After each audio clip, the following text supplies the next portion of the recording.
Is your Honda Civic key fob not working? It probably needs a new battery.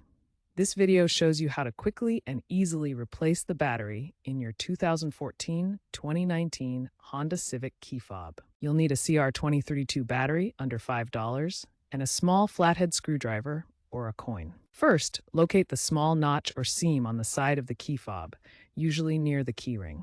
Insert your tool into the notch and gently twist to separate the two halves of the fob.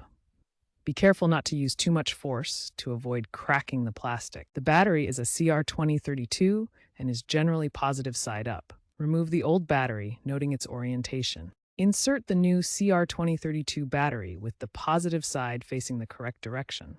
Snap the two halves of the key fob back together until they click. Test the key fob by pressing the buttons. You should now be able to lock, unlock, and use the panic button. If it doesn't work, double-check the battery orientation. Dispose of the old battery responsibly. Always use a quality CR2032 battery for longer life. Avoid cheap batteries, as they may drain quickly. If your key fob still doesn't work after replacing the battery, there might be another issue. Check for moisture damage. While newer Honda models are shifting toward keyless systems with rechargeable batteries or smartphone connectivity, the 2014-2019 Civics will continue to use CR2032 batteries. By 2030, many vehicles are expected to have battery-free key systems.